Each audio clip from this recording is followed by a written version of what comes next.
வணக்கம். இந்திய நேரப்படி காலை 8:30 மணி செய்திகள். முதலில் ஜெம் தலைப்புச் செய்திகளை காணலாம். சிறையை விட்டு வெளியே வந்த அல்லு அர்ஜுன். இறந்த பெண்ணின் கணவர் அளித்த புகார் வாபஸ் பெற்ற நிலையில் நடவடிக்கை.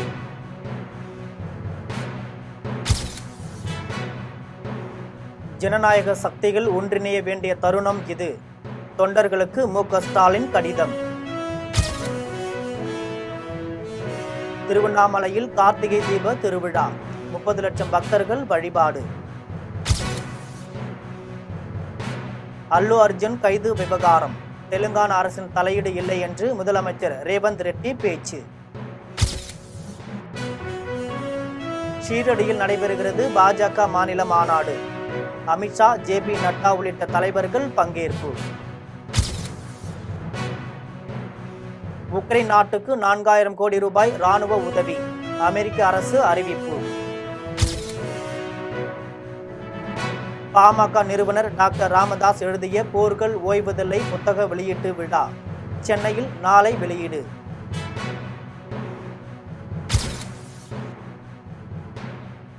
இந்தியா ஆஸ்திரேலியா இடையேயான 2வது டெஸ்ட்.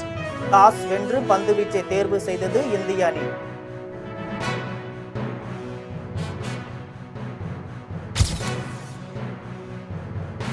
கனமழை காரணமாக திருநெல்வேலி, தூத்துக்குடி, தென்காசி ஆகிய மாவட்டங்களில் பள்ளி கல்லூரிகளுக்கு விடுமுறை. தேனி, விழுப்புரம், திருச்சி ஆகிய மாவட்டங்களில் பள்ளிகளுக்கு மட்டும் விடுமுறை. சூர்யா 45 படத்தில் த்ரிஷா.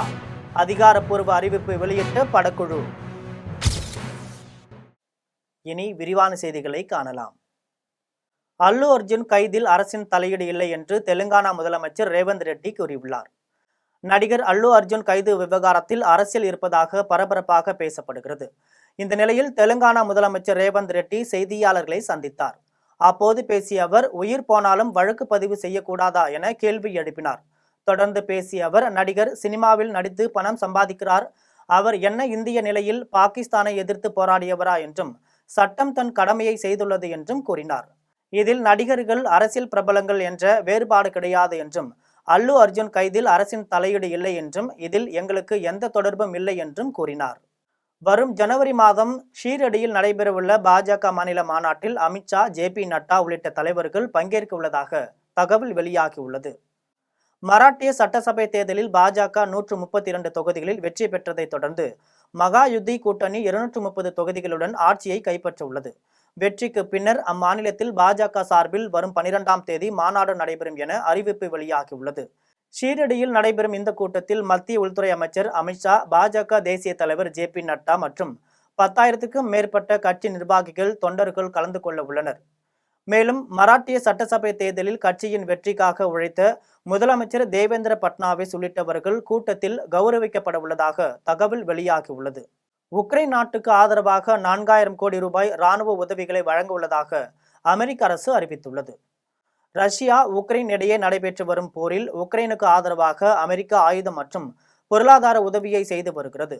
மேலும் கண்டம் விட்டு கண்டம் பாயும் அதிநவீன ஏவுகணைகளை பயன்படுத்த உக்ரைனுக்கு அமெரிக்கா சமீபத்தில் அனுமதி வழங்கியதை தொடர்ந்து உக்ரைன் ராணுவம் ஏவுகணையை பயன்படுத்தினால் பதிலளிக்க அணு ஆயுத தாக்குதல் நடத்தப்படும் என ரஷ்ய அதிபர் புதின் எச்சரிக்கை விடுத்தார். இந்நிலையில் உக்ரைனுக்கு சுமார் 4000 கோடி ரூபாய் ராணுவ உதவியை வழங்க உள்ளதாக அமெரிக்க அரசு அறிவித்துள்ளது. விரைவில் புதிய ஜனாதிபதியாக ட்ரம்ப் பொறுப்பேற்க உள்ள நிலையில் உக்ரைனுக்கு இந்த உதவியை ஜோ பைடன் அறிவித்திருப்பது குறிப்பிடத்தக்கது. இந்தியா ஆஸ்திரேலியா இடையிலான 3வது டெஸ்ட் போட்டியில் இந்திய அணி பந்து வீச்சை தேர்வு செய்தது.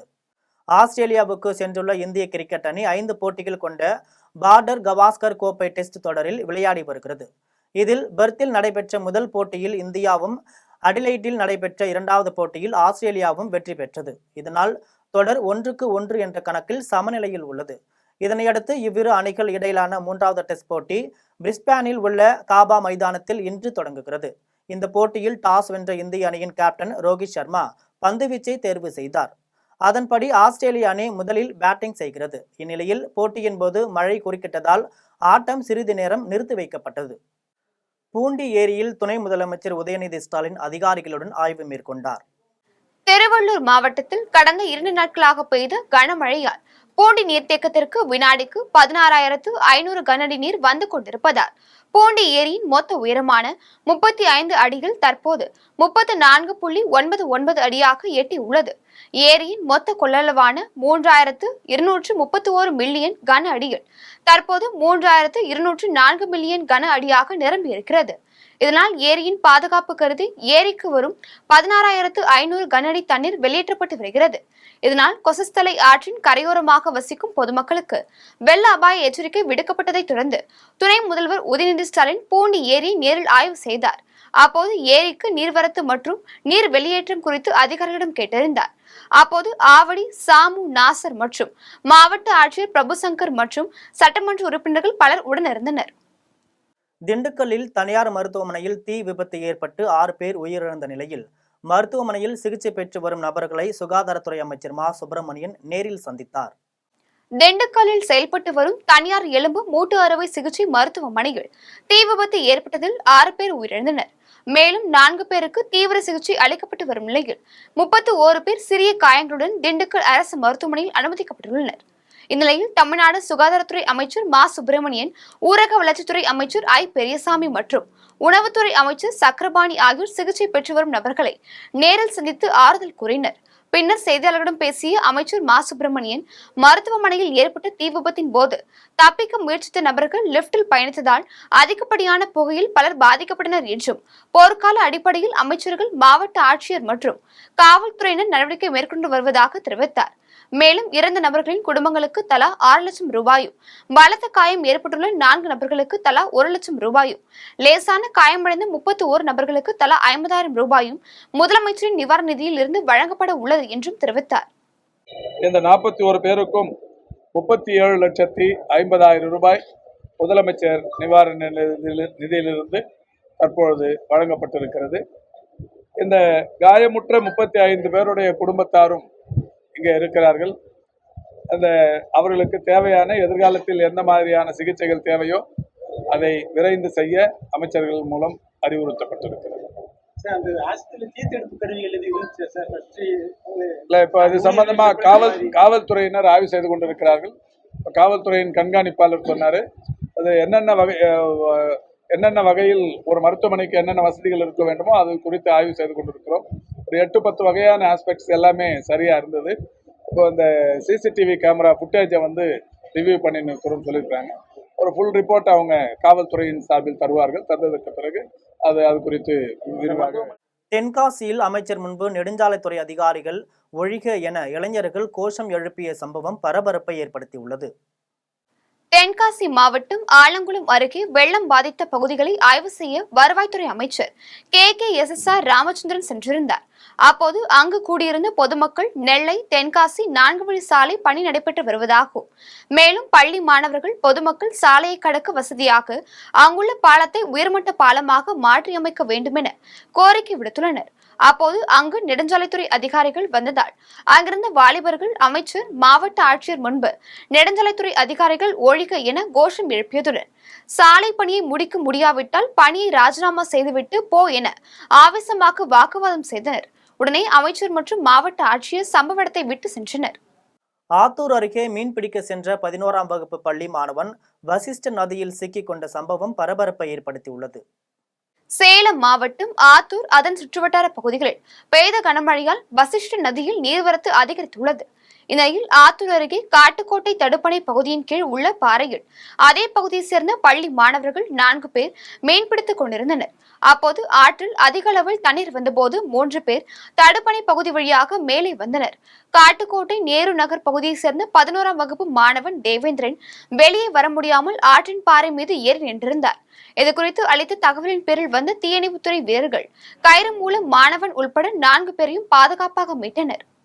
டங்ஸ்டன் துறைமுகம் தொடர்பாக திமுக போட்ட இரட்டை நாடகம் அனைவருக்கும் தெரிந்துவிட்டது என பாஜக துணைத் தலைவர் கரு நாகராஜன் தெரிவித்துள்ளார். உத்தரப்பிரதேச மாநிலம் பிரயாக்ராஜில் நடைபெற உள்ள மகா கும்பமேளாவிற்கான ஏற்பாடுகள் குறித்து ஆலோசனைக் கூட்டம் நடைபெற்றது. இதில் வரும் ஜனவரி 13 முதல் பிப்ரவரி 26 வரை நடைபெற உள்ள மகா கும்பமேளா தொடர்பான காணொலியை உத்தரப்பிரதேச மாநிலத்தின் சமூக நல அமைச்சர் அசின் அருண் வெளியிட்டார். நிகழ்ச்சியில் பாஜக துணைத் தலைவர் கரு நாகராஜன் மற்றும் கூட்டுறவுத்துறை அமைச்சர் ஸ்ரீ JPS ரத்தோர் உடன் இருந்தார்.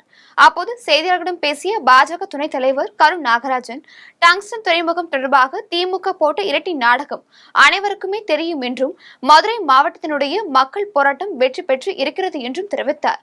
மேலும் காசி தமிழ் சங்கம் நம் தமிழ்நாட்டிற்கும் காசிக்கும் இருக்கின்ற கலாச்சார பாரம்பரிய உறவுகளை மேம்படுத்தக்கூடிய வகையில் அமைந்துள்ளது என்றும், அதற்கு பாரதிய ஜனதா கட்சி தமிழக மக்களுக்கு உறுதுணையாக செயல்படும் என்றார். மாநில தலைவர் அண்ணாமலை அவர்கள் எல்லா மாவட்டத்திலிருந்தும் விழுப்புரம், கடலூர், கள்ளக்குறிச்சி பகுதியில் பாதிக்கப்பட்ட மக்களுக்கு நிவாரணப் பொருட்கள் வழங்குமாறு ஏற்கனவே அறிவுறுத்தி இருக்கிறார். இன்றைக்கு 3 லாரி, ஒரு லாரி வந்து கொண்டிருக்கிறது. 3 லாரியில் 25 லட்சம் மதிப்பான பொருட்கள், அரிசி, பெட்ஷீட்டு, உணவுப் பொருட்கள், இந்த மாதிரி பொருட்கள் இப்போ அனுப்பியிருக்கிறோம். அதில் அண்ணன் ஏசி சண்முகம் அவர்களும் ஏறத்தாழ 7,500 பை அரிசி கொடுத்திருக்கிறார்கள். அதோடு சேர்த்து 12,500 பேக் அரிசி மற்றும் ஏறத்தாழ 3000 பெட்ஷீட், இந்த மாதிரி பொருட்கள் இப்போ அனுப்பப்பட்டிருக்கிறது. அண்ணன் நெச்சராஜா அவர்கள் தலைமையில் இப்போ அனுப்பினோம். அதேமாதிரி ஆசிம் அருண் அவர்கள் யூபியில் நடக்கக்கூடிய மகா கும்பமேளாவிற்கு தமிழக மக்களை அழைப்பதற்காக இன்றைக்கு வந்தார். அதனுடைய பத்திரிகையாளர் சந்திப்பு காலை நடந்தது. அவரும் கமலாலயத்திற்கு வந்திருக்கிறார். அவரையும் வருகவென்று வரவேற்று தமிழகத்திற்கு நிவாரணமாக மத்திய அரசு 940 கோடி ரூபாய் நிதி ஒதுக்கியுள்ளது என பாஜக ஒருங்கிணைப்பு குழு தலைவர் எச் ராஜா தெரிவித்துள்ளார். பெஞ்சல் புயல் மற்றும் மழையால் பாதிக்கப்பட்டு விழுப்புரம் மாவட்டத்தை சேர்ந்த கிராம மக்களுக்கு பாஜக சார்பில் நிவாரணப் பொருட்கள் பாஜக அலுவலகமான கமலாலயத்தில் இருந்து லாரி மூலம் அனுப்பி வைக்கப்பட்டது. அப்போது பாஜக ஒருங்கிணைப்பு குழு தலைவர் எச் ராஜா, உத்தரப்பிரதேச மாநில சமூக நலத்துறை அமைச்சர் அசீம் அருண், புதிய நீதி கட்சி தலைவர் ஏசி சண்முகம், பாஜக மாநில துணைத் தலைவர் கரு நாகராஜன், கேசவ விநாயகம் உள்ளிட்டோர் கலந்து கொண்டனர். பின்னர் செய்தியாளர்களை சந்தித்த எச் ராஜா, மத்திய அரசு தமிழகத்திற்கு நிவாரணமாக 940 கோடி ரூபாய் நிதி ஒதுக்கியுள்ளது என்றும், இதில் தமிழக அரசின் செயல் தாமதமாகும் என்பதால் பாஜக சார்பில் பாதிக்கப்பட்ட மக்களுக்கு உதவிகளை செய்து வருவதாக தெரிவித்தார். மேலும் பாஜக சார்பில் மத்திய அரசு அதிக நிதியை ஒதுக்க வேண்டும் என கோரிக்கையை வைத்துள்ளதாகவும் தெரிவித்தார். தமிழகத்தில் மாநில அரசினுடைய கருத்தோட்டம் வெள்ளம் புயல் பொறுத்தவரை சென்னை சென்ட்ரிக்காகவே இருந்து வந்திருக்கிறது. ஆனால் கடந்த 3 மாதத்திற்கு முன்பாகவே கோயம்புத்தூர், மதுரை, திருநெல்வேலி பகுதிகளிலே வெள்ளத்தால் மக்கள் பாதிக்கப்பட்டார்கள். தொடர்ந்து பாரதிய ஜனதா கட்சியும் பொதுவாகவே இயற்கை சூழல் மாறுதல்கள் ஒரு எராட்டிக்காகவே இருந்து வந்திருக்கிறது. அதனால் சென்னைக்கு வெளியேயும் அரசுடைய கவனம் இருக்கணும் என்பதை நாம் வலியுறுத்தி வந்திருக்கிறோம்.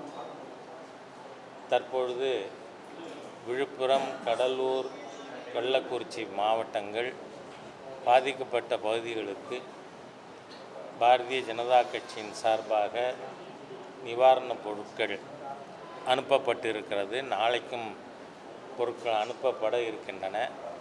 இதற்கு எப்பொழுதுமே ஒரு உதார குணத்தோடு பாதிக்கப்பட்டவர்களுக்கு உதவி செய்கின்ற அருமை நண்பர் திரு ஏசி சண்முகம் அவர்களும் இதில் இணைந்திருக்கார். விழுப்புரத்தில் வெள்ளத்தால் பாதிக்கப்பட்டவர்களுக்கு 6000 ரூபாய் நிவாரணம் நிதி உதவி அளிக்க வேண்டும் என்றும், நீர் மேலாண்மை திட்டத்தை மத்திய மாநில அரசுகள் உடனடியாக செயல்படுத்த வேண்டும் என பாமக கௌரவ தலைவர் ஜி.கே. மணி தெரிவித்துள்ளார். திருவண்ணாமலையில் நடைபெற உள்ள உழவர் பேரியக்க மாநில மாநாடு குறித்த ஆலோசனை கூட்டம் விழுப்புரத்தில் நடைபெற்றது. பாமக கௌரவ தலைவர் ஜி.கே. மணி தலைமையில் நடைபெற்ற கூட்டத்தில் மாவட்ட மாநில பொறுப்பாளர்கள் தங்கஜோதி, பாலசக்தி, அன்பழகன், அன்புமணி உள்ளிட்ட மாநில மாவட்ட ஒன்றிய பொறுப்பாளர்கள் கலந்து கொண்டனர். பின்னர் செய்தியாளர்களுக்கு பேட்டியளித்த ஜி.கே. மணி, விழுப்புரம், கடலூர், திருவண்ணாமலை, கள்ளக்குறிச்சி உள்ளிட்ட மாவட்டங்களில் வெள்ளத்தால் பெருமளவில் பாதிக்கப்பட்டவர்களுக்கு 6000 ரூபாய் வழங்க வேண்டும் என கோரிக்கை விடுத்தார்.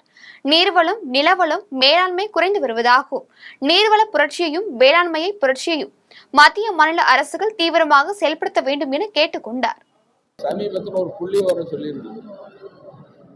உலகத்துல அதிகமா சாலை விபத்துல உயிரிழப்பவர்கள் எண்ணிக்கை இந்தியா தான் முதலிடம்.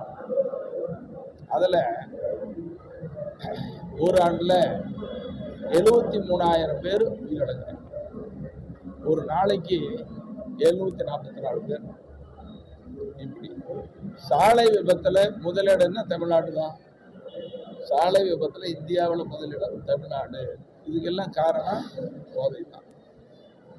இதை கட்டுப்படுத்துறதுக்கு அரசு தக்க நடவடிக்கை. நெல் உற்பத்தி பண்ணுறதுக்கு, கரும்பு உற்பத்தி பண்ணுறதுக்கு, வாழை உற்பத்தி பண்ணுறதுக்கு ஒரு ஏக்கருக்கு லட்சக்கணக்கில் செலவாகும். இது எப்படி சரியா இருக்கு? குறைந்தபட்சம் ஒரு 50,000.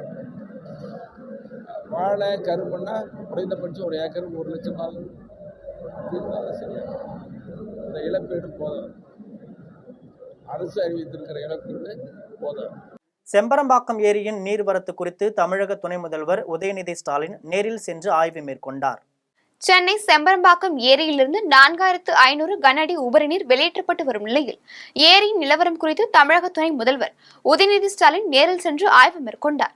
அப்போது ஏரியின் நிலவரம், ஏரியில் நீர் இருப்பு, வெளியேற்றப்படும் நீரின் விவரம் குறித்து அதிகாரிகளிடம் கேட்டிருந்தார். அவருடன் அமைச்சர் தாமு அன்பரசன், காஞ்சிபுரம் மாவட்ட ஆட்சியர் கலைச்செல்வி மோகன் மற்றும் பொதுப்பணித்துறை அதிகாரிகள் உடன் இருந்தனர். அப்போது செய்தியாளர்களிடம் பேசிய துணை முதல்வர், முன்னெச்சரிக்கை நடவடிக்கைகளை அரசு தொடர்ந்து கண்காணித்து வருகிறது. நீர்வளத்துறை மற்றும் மாவட்ட நிர்வாகம் சார்பில் முறையாக எச்சரிக்கை விடுக்கப்பட்டுள்ளது. மழை குறித்து யாரும் எவ்வித அச்சமும் பயமும் பயப்பட தேவையில்லை என்றும் தெரிவித்தார். மேலும் தென் மாவட்டங்களில் மழை வெள்ள பாதிப்புகளுக்கு ஆய்வு செய்ய மாவட்டத்திற்கு ஒரு பொறுப்பு அமைச்சரை முதல்வர் அறிவித்துள்ளார் என்றும், தேவைப்பட்டால் அங்கும் ஆய்வுக்கு மேற்கொள்வேன் என்றும் தெரிவித்தார். புழல் ஏரியிலிருந்து வினாடிக்கு 7200 கன அடி தண்ணீரை வெளியேற்றலாம். ஆனால் இன்னைக்கு தற்பொழுது வரை வினாடிக்கு 709 கியூபிக் ஃபீட் தண்ணீர் மட்டுமே வெளியேற்றப்படுகிறது. இவை அனைத்து இடங்களிலுமே வாய்க்காலின் முழு கொள்ளளவுக்கு உட்பட்டு நீர் வெளியேற்றப்பட்டு வருகின்றது. நீர் வெளியேற்றப்பட்டு வருவது தொடர்பான எச்சரிக்கை நீர்வளத்துறை மற்றும் மாவட்ட நிர்வாகத்தின் மூலம் தொடர்ச்சியாக நேற்று இரவிலிருந்து விடுக்கப்பட்டுள்ளது. இதுக்கு முழுக்க முன்னெச்சரிக்கை நடவடிக்கை தான். இதனை அரசு தொடர்ந்து கண்காணித்துக் கொண்டிருக்கிறது. எனவே இந்த நேரத்தில் பொதுமக்கள் யாரும் எந்த விதமான அச்சமும் பயமும் கொள்ள தேவையில்லை. கனமழை நேரத்தில் அரசு எடுக்கின்ற அனைத்து நடவடிக்கைகளுக்கும் பொதுமக்கள் தொடர்ந்து முழு ஒத்துழைப்பு அளிக்குமாறு நான் கேட்டுக்கொள்கிறேன். சார், இப்போ தென் மாவட்டங்கள்லயும் அதிக அளவில் மழை பாதிப்பு உருவாயிட்டு இருக்கு. தென் மாவட்டங்களுக்கு நீங்க ஆய்வுக்கு செல்ல வாய்ப்பு இருக்கு? காலையில முதலமைச்சர் பத்திரிகை சந்திப்பு சொல்லியிருக்காங்க. ஒவ்வொரு மாவட்டத்திற்கும் ஒரு அமைச்சரை பொறுப்பு அமைச்சராக அனுப்பிச்சிருக்கிறாங்க. தேவைப்பட்டால் நான் இன்று இரவோ நாளை காலையோ அந்த சிச்சுவேஷன் பார்த்துட்டு கண்டிப்பா நிச்சயமா எடுத்து செய்வோம். சார், எவ்வளவு மக்கள் பாதுகாப்பான இடங்கள்ல தங்க வைக்கப்பட்டிருக்கோம்? அவங்களுக்கு உணவு மற்ற இப்ப இங்க எல்லா இடத்துலயும் கேம்ப் ரெடியா இருக்குங்க. மக்கள் அவங்களுக்கான சாப்பாடு எல்லாமே ரெடியா இருக்கு. இன்னைக்கு சென்னைக்கு எந்த பிரச்சனையுமே கிடையாது. இன்னும் ஒரு 2-3 நாட்கள் பிறகு மழை வரும்னு எதிர்பார்க்கப்படுகிறது. அப்பொழுது எல்லா கேம்பும் ரெடியா இருக்கும். மக்கள்கிட்ட கேட்டுக்கொள்வது, தயவுசெய்து பதட்டம் அடைய வேண்டாம், பீதி அடைய வேண்டாம். ரிலீஃப் கேம்ப்ல போய் நீங்க பாதுகாப்பா இருக்கணும் கேட்டு.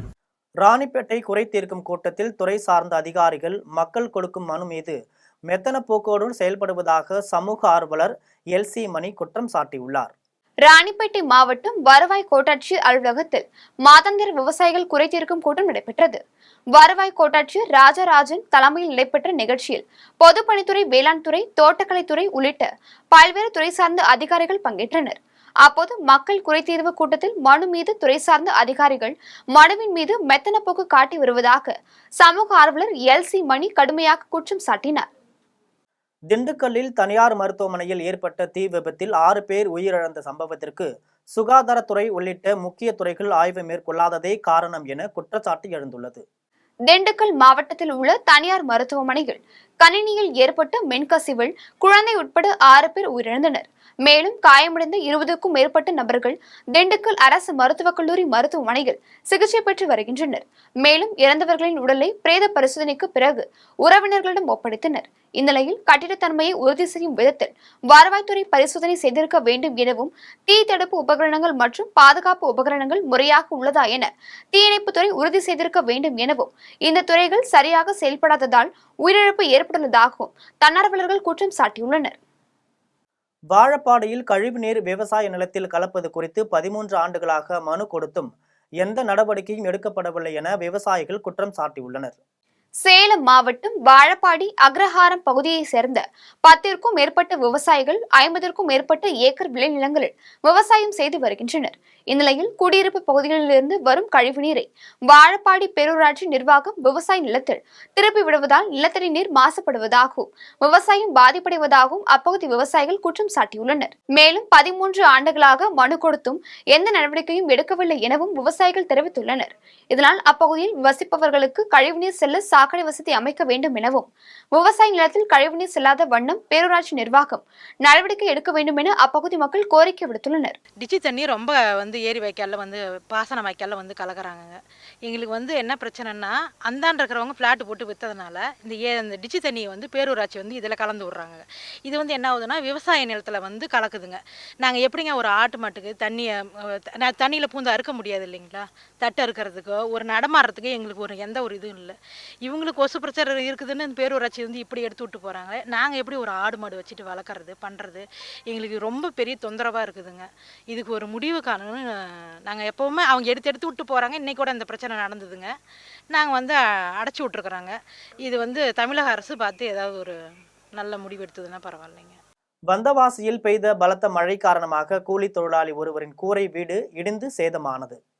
திருவண்ணாமலை மாவட்டம் வந்தவாசியில் 2 நாட்களாக பெய்து வரும் மழையால் வந்தவாசி அடுத்த கீழ்வெள்ளியூரில் பொதுப்பணித்துறைக்கு சொந்தமான ஏரி நிரம்பி களங்கள் வழியாக நீர் வெளியேறி வருகிறது. கீழ்வெள்ளியூர் கூட்டு சாலையிலிருந்து ஊருக்குள் செல்வதற்கான பாதை வழியே இந்த நீர் செல்வதால் இந்த கரையிலிருந்து மறுகரைக்கு செல்வோர் கயிறு கட்டி அதை பிடித்தவாறு செல்கின்றனர். மேலும் களங்கள் நீர் வெளியேறி ஊருக்குள் புகுந்ததில் சீதா வீரசாமி என்பவரின் கூரை வீடு இடிந்து விழுந்தது. இதனால் கூலி வேலை செய்து வரும் வீராசாமி கலைஞர் வீடு கட்டும் திட்டத்தில் வீட்டுக்காக மனு அளித்தும் பயனாளிகள் பட்டியலில் பெயர் இருந்தும் இதுவரை ஆணை வழங்கப்படவில்லை என வேதனை தெரிவித்துள்ளார். மேலும் தமிழக அரசு தனக்கு வீடு ஒதுக்கீடு செய்து தர வேண்டும் எனவும் கோரிக்கை விடுத்துள்ளார். வத்திராயிருப்பு பகுதியில் பெய்த கனமழை காரணமாக அறுவடைக்கு தயாரான நெற்பயிர்கள் சேதமடைந்துள்ளதாக விவசாயிகள் வேதனை தெரிவித்துள்ளனர். விருதுநகர் மாவட்டம் ஸ்ரீவில்லிபுத்தூர் அருகே உள்ள வத்திராயிருப்பு மற்றும் அதன் சுற்றுவட்டார பகுதிகளான கான்சாபுரம், அத்திக்கோவில், கூமாப்பட்டி உள்ளிட்ட பகுதிகளில் கனமழை பெய்தது. இந்நிலையில் வத்திராயிருப்பு பகுதியில் அறுவடைக்கு இன்னும் 10 நாட்களே உள்ள நெற்பயிர்கள் நீரில் மூழ்கி சேதமடைந்துள்ளதாக விவசாயிகள் வேதனை தெரிவித்துள்ளனர். மேலும் இதன் மூலம் பெரும் நஷ்டம் ஏற்பட்டுள்ளதாகவும் இதனால் விவசாயத்திற்காக தாங்கள் வாங்கிய கடனை கூட அறுவடை செய்து கட்ட முடியாத சூழ்நிலை ஏற்பட்டுள்ளதாகவும் தெரிவித்துள்ளனர். எனவே சம்பந்தப்பட்ட அதிகாரிகள் மழையினால் பாதிப்படைந்த பகுதிகளை ஆய்வு செய்து பாதிக்கப்பட்டுள்ள விவசாயிகளுக்கு உரிய நிவாரணம் வழங்க நடவடிக்கை எடுக்க வேண்டும் என விவசாயிகள் கோரிக்கை விடுத்துள்ளனர். தென்காசியில் பெய்த கனமழையால் பல சரக்கு கடைகளில் வெள்ளம் புகுந்து 20 லட்சம் மதிப்பிலான பொருட்கள் சேதமடைந்தன. தென்காசி மாவட்டம் ஆலங்குளம் பகுதியில் பெய்த கனமழை காரணமாக நள்ளிரவில் வீடுகளுக்குள் மழைநீர் சென்றதால் மக்கள் அவதியடைந்தனர். மேலும் ஆலங்குளம் காவல் நிலையம் பின்புறம் உள்ள தனியார் பள்ளி வளாகம் மற்றும் உடற்பயிற்சி கூடம் வெள்ள நீரால் சூழப்பட்டது. இதில் வீடுகள் முன்பு நிறுத்தப்பட்ட கார்கள் மூழ்கியது.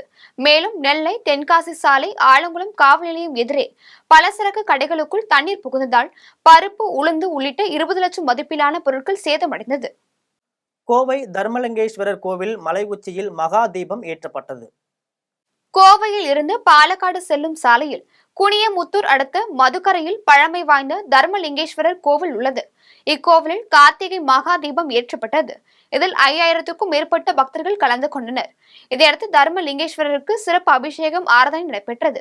பின்னர் 6 அடி உயரம் கொண்ட கொப்பரையில் 1000 மீட்டர் காடத்திரியில் 225 லிட்டர் நெய் ஊற்றி மாலை 6 மணி அளவில் கோவிலில் 30 அடி உயரம் கொண்ட பரனில் மகாதீபம் ஏற்றப்பட்டது. சேலம் அருகே அகல ரயில் பாதை திட்டத்திற்கு கையகப்படுத்தப்பட்ட நிலங்களுக்கு உரிய இழப்பீடு கொடுக்கும் வரை ஆட்சியர் அலுவலகத்தில் உள்ள பொருட்களை ஜப்தி செய்தனர்.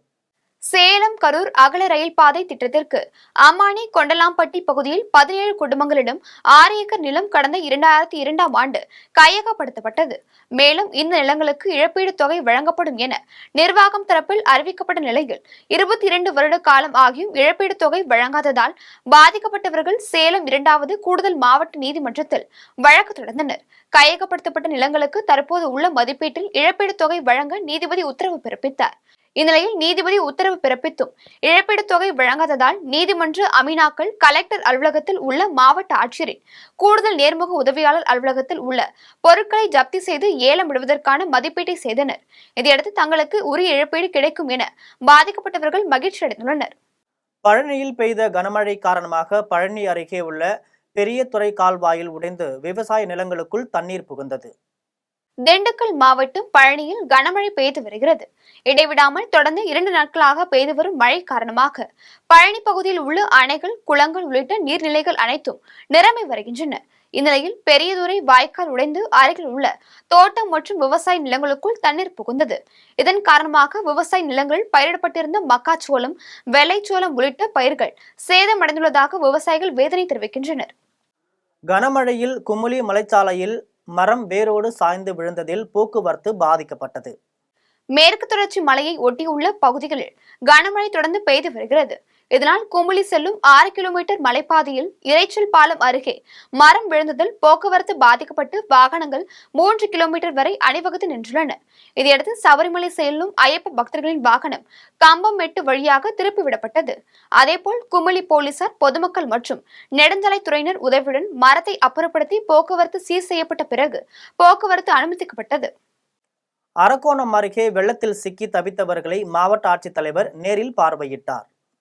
ராணிப்பேட்டை மாவட்டம் அரக்கோணம் அருகே தக்கோலம் காவல் நிலையத்திற்கு பின்புறம் உள்ள விவசாய நிலத்தில் குமார் என்பவர் வீடு கட்டி குடும்பத்தாரார் மற்றும் கால்நடைகளுடன் வசித்து வந்தார். இந்நிலையில் நேற்று பெய்த தொடர் கனமழையால் அருகில் இருந்த கால்வாயில் வெள்ளப்பெருக்கு ஏற்பட்டு குமார் வீடு வெள்ளத்தால் சூழ்ந்து கொண்டது. இந்நிலையில் துணை கமாண்டன்ட் சங்கர பாண்டியன் தலைமையில் சம்பவ இடத்திற்கு விரைந்த தேசிய பேரிடர் மீட்பு படை வீரர்கள் ரப்பர் படகு உதவியுடன் 2 பெண்கள், 2 ஆண்கள் மற்றும் 12 ஆடுகள், 25 கோழிகள், 1 நாய் என 38 கால்நடைகளை பத்திரமாக மீட்டனர். மேலும் சம்பவ இடத்திற்கு சென்ற மாவட்ட ஆட்சியர் சந்திரகலா அனைவரும் பத்திரமாக மீட்கப்பட்டது உறுதி செய்த பின் அங்கிருந்து புறப்பட்டு சென்றார். அப்போது வட்டாட்சியர் ஸ்ரீதேவி, பேரூராட்சி தலைவர் நாகராஜ், செயல் அலுவலர் மாதேஸ்வரன், கவுன்சிலர்கள் கோபி, பாண்டியன், வருவாய் அலுவலர் கமலக்கண்ணன் ஆகியோர் உடன் இருந்தனர். தமிழகத்தின் பல்வேறு பகுதிகளில் நடைபெற்ற நிகழ்வுகளை ஒரு சிறிய தொகுப்பாக காணலாம். தூத்துக்குடி மாவட்டத்திற்கு ரெட் அலர்ட் எச்சரிக்கை விடுக்கப்பட்ட நிலையில் தூத்துக்குடி மாநகர பகுதியில் உள்ள 60 வார்டுகளிலும் எவ்வித பாதிப்பும் ஏற்படாத வகையில் மாநகராட்சி நிர்வாகம் சிறப்பாக நடவடிக்கை எடுத்திருப்பதாக மாநகராட்சி மேயர் ஜெகன் பெரியசாமி தெரிவித்துள்ளார். மேலும் 24 மணி நேரமும் பொதுமக்களுக்கு உதவி செய்ய கட்டுப்பாட்டு அறை மூலம் மாநகராட்சி ஊழியர்கள் தயார் நிலையில் இருப்பதாகவும் அவர் தெரிவித்துள்ளார்.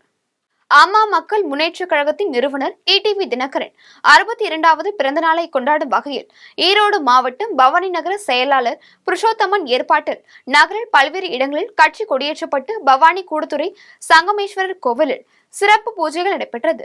பின்னர் பொதுமக்களுக்கு அன்னதானம் வழங்கப்பட்டது. கடலூர் மாவட்டம் விருத்தாச்சலம் நகராட்சிக்குட்பட்ட பூந்தோட்டம் பகுதியில் உள்ள குளத்தை தூர்வாரும்படி நகராட்சி அதிகாரியிடம் பலமுறை கோரிக்கை வைத்தும் எவ்வித நடவடிக்கையும் எடுக்காததால் ஆத்திரமடைந்த அப்பகுதி மக்கள் விருத்தாச்சலம் சிதம்பரம் செல்லும் சாலையில் திடீர் சாலை மறியலில் ஈடுபட்டனர். தகவலிருந்து வந்த விருத்தாச்சலம் காவல்துறையினர் அப்பகுதி மக்களிடம் பேச்சுவார்த்தை நடத்தியதில் சாலை மறியலில் ஈடுபட்டு அனைவரும் கலைந்து சென்றனர். இதனால் அப்பகுதியில் சுமார் அரை மணி நேரம் போக்குவரத்து பாதிக்கப்பட்டது. கோவை கோட்டைமேடு பகுதியில் உள்ள தனியார் நடுநிலைப் பள்ளியில் கிறிஸ்துமஸ் விழா கொண்டாடப்பட்டது. பள்ளியின் தலைமை ஆசிரியை சகோதரி நிர்மலா ஒருங்கிணைப்பில் நடைபெற்ற நிகழ்ச்சியில் தமிழக சிறுபான்மை ஆணைய உறுப்பினர் முகமது ரவி மற்றும் ஆயர் ஜார்ஜ் தனசேகர் ஆகியோர் கலந்து கொண்டனர். இதில் கிறிஸ்து பிறப்பு முதல் அவரது வாழ்க்கையை நாடகமாக மாணவிகள் தத்ரூபமாக நடித்து காட்டினர். இதில் மாணவிகள், ஆசிரியர்கள் மற்றும் பெற்றோர்கள் பலர் கலந்து கொண்டனர். கள்ளக்குறிச்சி மாவட்டம் உளுந்தூர்பேட்டை அருகே உள்ள ஆசனூர் அரசு ஊராட்சி ஒன்றிய தொடக்க பள்ளியில் 3 அடி அளவுக்கு மழைநீரும் கழிவுநீரும் கலந்து தேங்கி நிற்பதால் நோய் தொற்று ஏற்படும் அபாயம் இருப்பதாக பெற்றோர்கள் குற்றம் சாட்டுகின்றனர். மேலும் மாவட்ட நிர்வாகம் மழைநீரை வெளியேற்ற வேண்டும் என பள்ளிக்கல்வித்துறைக்கு கோரிக்கை விடுத்துள்ளனர். நெல்லை மாவட்டம் திசையன்விளை அருகே உள்ள இட்டமொழி அம்பேத்கர் நகரில் சாலை ஓரத்தில் உள்ள கால்வாய் தூர்வாராத நிலையில் உள்ளதால் மழைநீர் ஊருக்குள் புகுந்தது. இதனால் தெருக்களுக்கு செல்லும் பாதையில் தரைப்பாலம் மற்றும் தெருக்களில் ஃபேவர் பிளாக் போன்ற அடிப்படை வசதிகள் அமைத்து தருமாறு பலமுறை கோரிக்கை விடுத்துள்ளனர். தர்மபுரி பிடமனேரி பகுதியில் டிடிவி தினகரன் பிறந்தநாளை முன்னிட்டு மாவட்ட செயலாளர் டி.கே. ராஜேந்திரன் தலைமையில் பொதுமக்களுக்கு நலத்திட்ட உதவிகள் மற்றும் அன்னதானம் வழங்கப்பட்டது. மாவட்ட அவைத்தலைவர் முத்துசாமி, அம்மா பேரவை துணை செயலாளர் பாலு, நல்லம்பள்ளி ஒன்றிய கழக செயலாளர் கணேசன் உள்ளிட்டோர் கலந்து கொண்டு காது கேளாதோர் பள்ளியில் கேக் வெட்டி கொண்டாடினர். மேலும் மாணவர்களுக்கு கல்வி உபகரணங்கள் வழங்கப்பட்டது. கோவை மாவட்டம் மதுக்கரை சுற்றுவட்டார பகுதிகளில் உள்ள சாக்கடை கழிவுகள் போன்ற கழிவுகள் அதில் கலப்பதால் தடுப்பணையில் இருந்து வெளியேறும் தண்ணீரில் மலை போல் நுரை தேங்கி காட்சியளிக்கிறது. இதனால் அப்பகுதியில் நிலத்தடி நீர் மாசடைவதுடன் விவசாயம் பெரிதும் பாதிக்கப்படும் என கூறி விவசாயிகள் வேதனை தெரிவிக்கின்றனர். திருவண்ணாமலை மாவட்டத்தில் பெய்த கனமழையால் வந்தவாசி லட்சுமி நகர் உள்ளிட்ட பகுதிகளில் உள்ள 12 தெருக்களில் மழைநீர் ஆறாக ஓடியது. மேலும் 80க்கும் மேற்பட்ட குடும்பங்கள் வசிக்கும் இந்த பகுதியில் பல வீடுகளில் வெள்ள நீர் புகுந்தது. இதனால் அங்கு வசிப்பவர்கள் கடுமையாக பாதிக்கப்பட்டுள்ளனர். தகவலிருந்து வந்த வந்தவாசி நகர்மன்ற தலைவர் எச் ஜலால், நகராட்சி ஆணையர் சோனியா ஆகியோர் பாதிக்கப்பட்ட பகுதிகளை பார்வையிட்டனர். அப்போது மழையினால் பாதிக்கப்பட்ட மக்கள் தங்களுக்கு நிவாரணம் வழங்க வேண்டும் என அதிகாரிகளிடம் கோரிக்கை விடுத்துள்ளனர். மதுரை மாவட்டம் கீழவாசல், புதூர், தெற்கு வாசல், கோரிப்பாளையம், விளக்குத்தூண், காலவாசல், அண்ணா நகர், அணுப்பானடி, பழங்காநத்தம் ஆகிய பகுதிகளில் பெய்து வரும் கனமழையால் சாலைகளில் தண்ணீர் தேங்கியுள்ளது. இதனால் வாகன ஓட்டிகளும் பொதுமக்களும் பெரும் இன்னல்களுக்கு ஆளாகியுள்ளனர். மேலும் வடகரை மீனாட்சி கல்லூரி சாலையிலிருந்து ஆரப்பாளையம் செல்லும் பகுதியில் முழங்கால் அளவு மழைநீர் தேங்கியுள்ளது என்பது குறிப்பிடத்தக்கது. மீண்டும் ஜெம் தலைப்புச் செய்திகள். சிறையை விட்டு வெளியே வந்த அல்லு அர்ஜுன், இறந்த பெண்ணின் கணவர் அளித்த புகார் வாபஸ் பெற்ற நிலையில் நடவடிக்கை.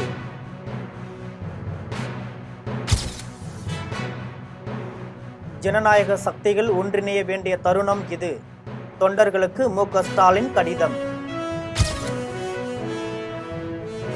திருவண்ணாமலையில் கார்த்திகை தீப திருவிழா, 30 லட்சம் பக்தர்கள் வழிபாடு. அல்லு அர்ஜுன் கைது விவகாரம், தெலுங்கானா அரசின் தலையீடு இல்லை என்று முதலமைச்சர் ரேவந்த் ரெட்டி பேச்சு. ஷீரடியில் நடைபெறுகிறது பாஜக மாநில மாநாடு, அமித்ஷா, ஜே.பி. நட்டா உள்ளிட்ட தலைவர்கள் பங்கேற்பு. உக்ரைன் நாட்டுக்கு 4000 கோடி ரூபாய் ராணுவ உதவி, அமெரிக்க அரசு அறிவிப்பு. பாமக நிறுவனர் டாக்டர் ராமதாஸ் எழுதிய போர்கள் ஓய்வதில்லை புத்தக வெளியீட்டு விழா சென்னையில் நாளை வெளியீடு.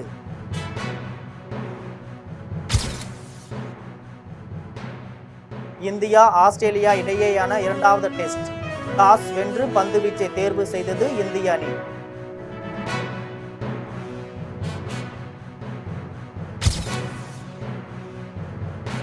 கனமழை காரணமாக திருநெல்வேலி, தூத்துக்குடி, தென்காசி ஆகிய மாவட்டங்களில் பள்ளி கல்லூரிகளுக்கு விடுமுறை. தேனி, விழுப்புரம், திருச்சி ஆகிய மாவட்டங்களில் பள்ளிகளுக்கு மட்டும் விடுமுறை. சூர்யா 45 படத்தில் த்ரிஷா, அதிகாரப்பூர்வ அறிவிப்பு வெளியிட்ட படக்குழு. இத்துடன் ஜெம் செய்திகள் நிறைவடைகின்றன. மீண்டும் ஜெம் செய்திகள் மதியம் 1:30 மணிக்கு. உடனுக்குடன் செய்திகளை காண GemLive.tv என்ற இணையதளத்தில் இணைந்திருங்கள். நன்றி, வணக்கம்.